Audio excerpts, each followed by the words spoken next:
ارشاد Ahmad Siang MNA کی بات کریں تو اس وقت اس کے پاس اتنا کوئی فنڈ نہیں آیا. اب لوگ تو کہہ رہے ہیں، ہم بھی کہہ رہے تھے جی MNA صاحب جو ارشاد احمد سیانگ ہیں انہوں نے کسی بھی قسم کا عوام کو جو ہے وہ رنگیف نہیں دیا. دیکھیں ان کے پاس اگر فنڈ ہوتا تو وہ ضرور لوگوں کی مدد کرتا. میرے اچھے دوست ہیں ہمارے ارشاد احمد سیال صاحب، پہلے تو میں ان کو جانتا بھی نہیں تھا.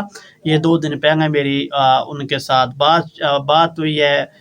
اس کے بعد آج پھر اسی معاملات پہ بات ہوئی ہے کہ میں نے پہلے ہی ان کے سامنے یہی مدعا پیش کیا تھا کہ مار صاحب آپ نے لوگوں کو رنگیف نہیں دیا، آپ نے کوئی کیمپس وغیرہ نہیں دیے. تو پھر انہوں نے جب مجھے ویڈیوز دکھائیں سارا کچھ، دیکھیں یہ میں اپنی جیب سے کر کے دے رہا ہوں اپنی عوام کو جتنا مجھ سے ہو سکتا ہے. اگر میرے پاس کوئی چیز آئے گی تو میں انشاءاللہ تعالی اپنی عوام کو دوں گا اور اپنی میں عوام کے ساتھ کھڑا ہوں. تو باقی رہ گئی، انہوں نے کہا جی جہاں خوشی ہوتی ہے وہ غمی ہوتی ہے، میں وہاں شریک ہوتا ہوں اور انشاءاللہ تعالی آگے بھی ہوتا رہوں گا. اور جتنا اس وقت دکھ مجھے ہے شاید کسی اور کو ہوگا.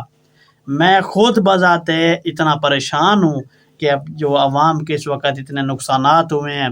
ارشاد احمد سیانگ کا کہنا تھا جی جب میرے پاس بنگاون بھٹو صاحب آئے تھے میں نے انہیں کہا تھا، ان سے ریکویسٹ بھی کی تھی، انہوں نے بھی کہا تھا انشاءاللہ تعالی جو آپ کی عوام ہے انشاءاللہ تعالی ان کو جو رنگیف ہے وہ دیا جائے گا. تو میں کوشش کر رہا ہوں انشاءاللہ تعالی جیسے ہی کوئی گورنمنٹ کی طرف سے کوئی اس طرح کا رنگیف ملے گا تو میں اپنی عوام کو ضرور دوں گا. شکریہ.